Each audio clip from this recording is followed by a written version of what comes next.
Hey, good morning, good afternoon. I am Fabrice Lacroix, founder and CEO of Fluid Topics. And in this presentation, we are going to talk about structured content and the impact of structured content to dynamic delivery and how it can transform the way you make your content available to your customers, to your users. So first, what is Fluid Topics? We are a software vendor.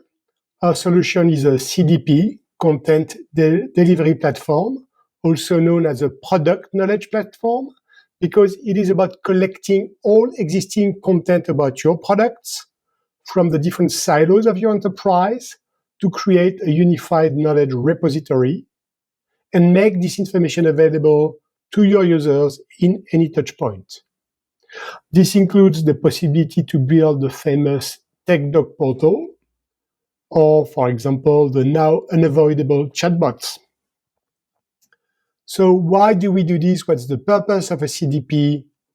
Well, our mission is to help our customer tech industries, companies engineering, selling sophisticated products, achieve digital transformation in customer support and field service operations. For whom? Who buys a CDP? Well, those sort of large companies, small as well, some of them. Again, different use cases, different location. And it's, again, for transforming the operations. And you may wonder, but I already have a TechDoc portal. So why is this different? Why have these known companies chosen Fluid Topics? Well, it's because they wanted to move to the next step. They had issues of findability. They wanted to deliver to multiple touch points. They wanted to move away from static delivery that is very limited. To explain the difference, you have to understand what the status quo is, the current approach, which is static. Documents are pre-generated, whether it's PDF or HTML pages, start with a bit of content, run scripts, get this, put that on a website, put a search engine on top, a bit of CSS, and here we are. But most of the time, those doc portals are publishing only one type of content, the TechDoc type, or maybe two. And then if you have different content types like API documentation for developers, parts catalog, data sheets, you create other portals, other touch points, and your users have to navigate across those different places, which is a very bad user experience. A CDP is a totally different approach. Its purpose is to get the content from all sources in any format and build a unified knowledge repository. Others call that a knowledge graph, a content lake. We call that the knowledge hub. It's all the content around your product, everything that's needed for the stakeholders to achieve what they have to do. And from that repository then, we can feed different touch points and serve that content where it is needed, contextualized, personalized. What is key to understand is that the CDP gets rid of the source document. It's not about files. It's about extracting the content and the knowledge from the source files to build that graph, that repository. It's about fine-grained information and metadata. Typically, if you write in data and use AEM guides, then Fluid Topics would receive those data content and would maintain the architecture, the granularity of that content in the repository. Each topic would still be alive in the CDP and be accessible individually. And then the CDP does not serve documents again, but it serves those grains of content, not pre-generated pages, grains of content, addressable, findable individually that you can retrieve one by one if needed. So it means indeed that there's a lot of technology behind the hood to make that happen. Start with ingesting any type of content, analyzing, chunking, transforming content to build the graph itself, but as well extracting, adding, aligning metadata, adding security rules, indexing content, whether it's for keyword search or preparing for AI, computing embeddings and providing semantic search capabilities, and as well do the dynamic rendering, dynamic granularity of the content, which we are going to talk about. So to recap, these are the functional differences between static and dynamic. Static is pre-generated and rigid content. The table of content is fixed, it's always the same. The look and feel is preset, cannot be adapted to the user or the device. The access is at the granularity that has been the one of the pre-generation, the doc, the page, as opposed to dynamic, where the table of content, the document are assembled on the fly. So the table of content can vary. You can include, remove content as needed. The rendering as well adapts to the user, to the device. And each piece of content can be retrieved one by one if needed. So that's the idea of static versus dynamic. So let's deep dive a bit more. Let's look at this in more detail with examples and see the benefits. So those benefits are of 4 categories: findability, readability, content as a service, and AI. Let's start with findability. So this is a typical search result page here from the Fluid Topics doc website.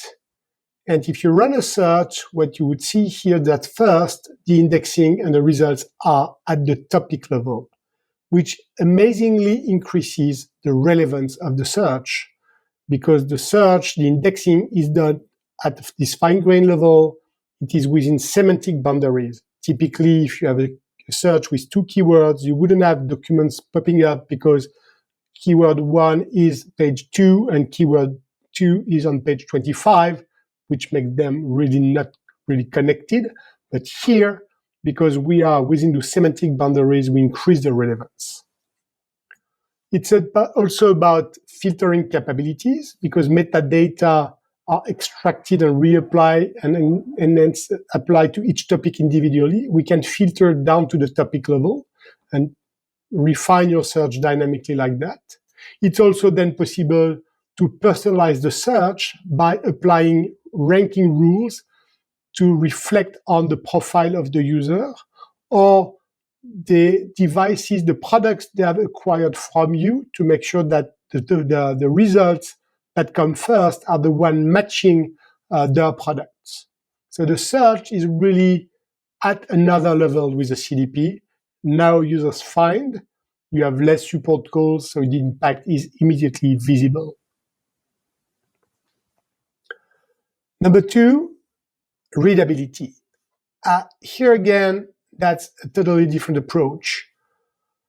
So let's start from this product page, okay? And if we have it, remember the results are topics now, and if you click on one result, then we are expected to arrive directly on that topic, which is the case.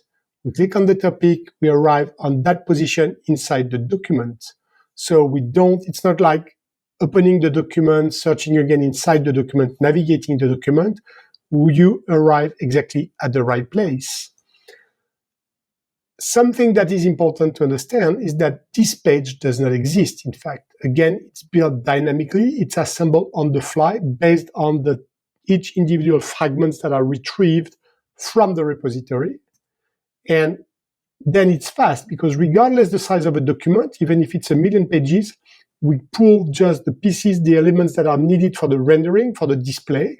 They are assembled on the fly, and then the user can navigate, scroll the document. Like a video on YouTube, we prefetch content, we stream the content, and you can jump anywhere inside the document. That's millisecond, and you have this amazing user experience regardless the size of the document. Another interesting thing is, because this document is not really existing but assembled on the fly, you could apply a rule to change the way those pages are built. In the previous example, that was one infinite page. So you could start at the beginning of the document and scroll until you reach the end of the document, which could be 1,000 pages. But you could change that as well and say, well, in some cases, for example, I don't know, rev guides, I would prefer that people can scroll and at the end of the chapter, the scrolling stops and they have to move next prev so that they realize they are changing from one chapter to the next one. Or you could do that at the end of section level 1 or section level 2. And instead of, because pages are not pre-generated, you could define rules, and typically in 3 topics, you can say, let's add a pagination rule and say that as here, look at the metadata dynamically extracted and say documents of category rev guides. This is infinite scrolling. Let's take any document of that type to see that's one page. If we were to split that dynamically at one topic per page, that would be those virtual pages. But we can as well add custom pagination and say, I want pages to stop scrolling, people to stop scrolling at the end of section level 1. You add a rule, you say save, and here we are, voila. When people scroll, they reach the end of this virtual page and have to move next prev. Again, it's all dynamic. Another impact of being able to assembling those documents on the fly is that they can be contextualized and personalized. Typically here, the table of content that you see, we can remove, hide, move topics on the fly at the moment we load the document and when people scroll. So typically, if your document is is a long document which contains chapters on installing, maintenance, deprovisioning a product, you could imagine that you could remove the installation and deprovisioning section because the user is on a maintenance task to avoid long documents where people could get lost. Or if your manual is the same for a document in version A, B, and C, and we know that the technician or the customer is in front of version B, we could remove everything that corresponds to product version A and C to make sure that the user is only reading content that is applicable to that product, that version, that situation. We can also have table of contents that are built dynamically based on queries to a PLM, like matching the bill of material of a device. If each of your devices is unique, that works. And the same way, the content, what's displayed, the core content can be also adapted dynamically. We can fold sections, expand sections to reflect on the configuration, the context, the profile of a user. So that's what we mean by readability, improved readability by applying dynamic rules to render the content in the most appropriate way. Category number 3 of what a CDP brings you, and structured content as well, is content as a service. Again, the idea is that a CDP is not about building a website, even though we've seen that that's part of what you do with a CDP, something that is way much better. But it's also about making your content an asset that can be connected to any touch point, feed any interaction when it's needed. So examples of that, few examples. Well, the number 1, in product help, your software vendor, or you have in your offering some software product and you'd like to put some in product, in context help buttons like this pop-up windows or tooltips or panes that open. Well, with a CDP and structured content, you can pull dynamically the right piece of content to be displayed in context, depending where the user is inside the product, inside the software.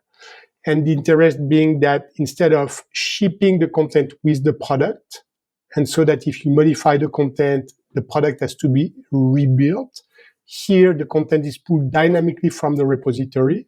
So the tech writing team can enhance, change the content without any interference, without any adherence with the product team. Another example is of content as a service is typically delivering another type of UI that could be a field maintenance application where you would like to serve instructions step by step to avoid this long pages where the technician could get lost. And you can say, okay, we can dynamically chunk this content so that we serve step 1 content, and then the technician can move to step 2 and so forth, leave the procedure, get back the next day without forgetting where they were.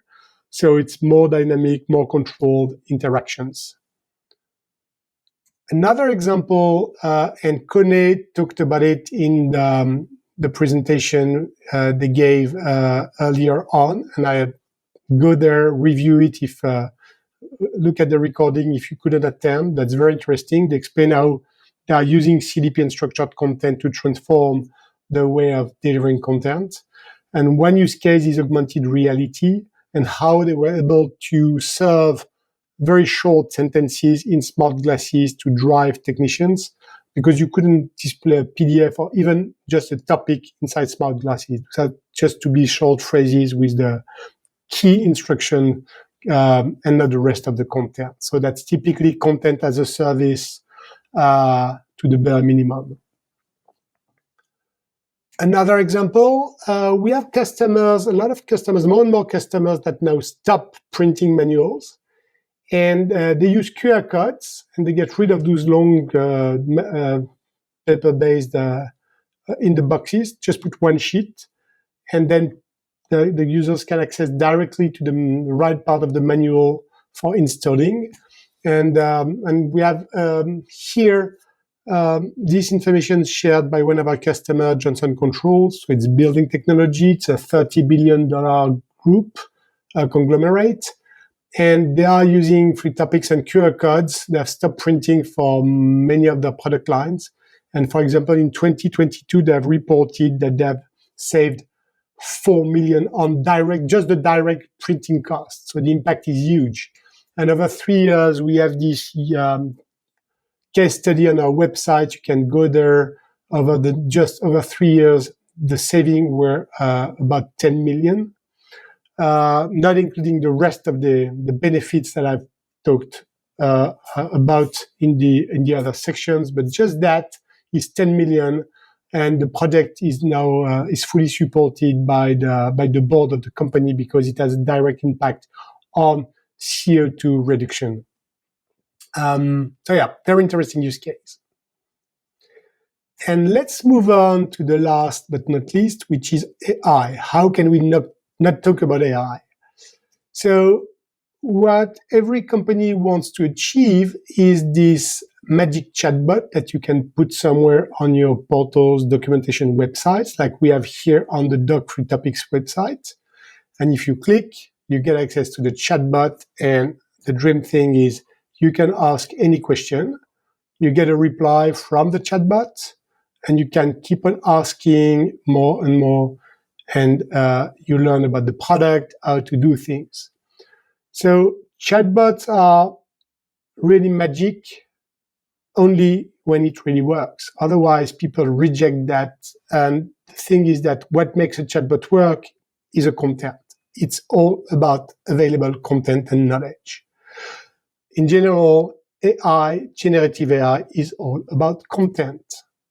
And in a typical RAG approach, the LLM is fed dynamically at query time with the knowledge that it needs to reply. So the model is this, that you use normally a generic model, not a trained model now. It's like Gemini, OpenAI on Azure, Anthropic Cloud, or whatever you have chosen. And your chatbot is in fact the tip of the iceberg, but you send to the LLM the query of the user, and you have to extract from your repository, from the knowledge that is needed to reply to that query. It can be 1 page, 2 pages, 10 pages, 50 pages, but you send that to the LLM, say, this is the query, this is the 20 pages, please reply. So the reply will be only as good as, yes, the LLM, but mostly the knowledge that you provide to the LLM. And for that, you need a unified repository of content to make sure that you find all the content that is applicable. And it's only working, and that has been proven, and this has been shared by Kone as well in their talk, this only works with structured content. If you try to build a chatbot with documents, unstructured content like PDF, Word file, you end up with a lot of approximation, hallucination, and it's pretty deceitful, as opposed to working with structured content, granularity, tags, everything we talked about earlier. It's the path to success, and we've seen that it's proven now. So that's where CDPs help a lot, and typically in 3 topics, you have that turnkey ready to use. You already have the knowledge. That's one of the core functions of 3 topics to help you build this unified repository, whether it was initially for a TechDoc portal or feeding apps for content as a service, but you realize that this is already in place. You have that repository. We have added into the product core services like embeddings computation, vector database for semantic search, metadata applied, security rules applied, so semantic search as it should be. We also have into 3 topics these AI gateway capabilities for letting you connect to the LLMs you have chosen, do your prompt management, review logs, analyze these interactions, everything needed for that monitoring, as well as ready-to-use widgets, APIs on those services so that you can integrate that into your IT landscape. And we're even working on wrapping 3 topics into an MCP server layer so that 3 topics can be part natively of an agentic system so that you don't have to export and reindex, but really leverage the repository for building agents and super sophisticated AI solutions. Okay, so my takeaways, well, very short, very simple. There are only 2. Invest in structured content, whether you want to improve your TechDoc portal, do content as a service, or have a chatbot that works. You need to invest in structured content, which means granular content, metadata, and you need to get the right tools. And here, AM guides and 3 topics is a perfect combination. So the right CCMS, the right CDP makes you achieve all these goals very easily at no risk. This is what I wanted to share with you. I hope you enjoyed this presentation. Feel free to reach out, info@freetopics.com if you want to keep on discussing and if you have projects or questions. Have a great rest of the day. Thank you again for attending and enjoy the rest of the conference. Bye-bye.